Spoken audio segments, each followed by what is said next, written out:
Vers 1324, après plusieurs années de règne prospère et de réformes réussies, Mansa Moussa décida d'entreprendre l'un des voyages les plus célèbres de l'histoire, son pèlerinage à la Mecque. Ce voyage, connu sous le nom de Hajj, est l'un des 5 piliers de l'islam et représente une obligation religieuse pour tout musulman ayant les moyens de l'accomplir. Mais pour un roi aussi puissant que Mansa Moussa, ce pèlerinage ne pouvait être un simple voyage spirituel. Il devait refléter la grandeur de l'Empire du Mali et marquer durablement les esprits. Le pèlerinage de Mansa Moussa fut une entreprise colossale, mobilisant des milliers de personnes et d'énormes quantités de richesses. Il s'entoura d'une escorte impressionnante composée de 60 000 hommes, parmi lesquels on comptait des soldats, des serviteurs, des fonctionnaires et des courtisans. L'expédition comprenait également 500 esclaves, chacun portant une barre d'or pesant environ 2,5 kg.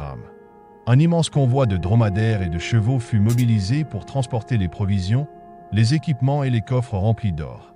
Selon les récits, Mansa Moussa emportait avec lui tellement d'or qu'il allait littéralement inonder les marchés des régions traversées de ce précieux métal.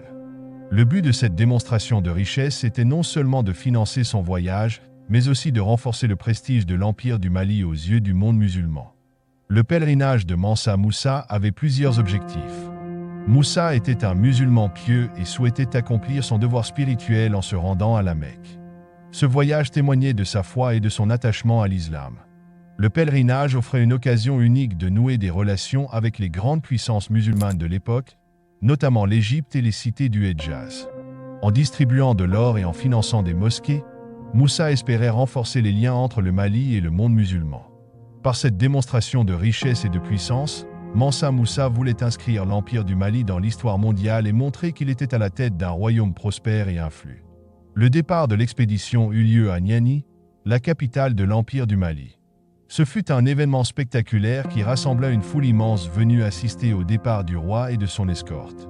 Avant de partir, Moussa laissa la régence de l'Empire à des conseillers de confiance, leur donnant des instructions claires pour maintenir l'ordre en son absence.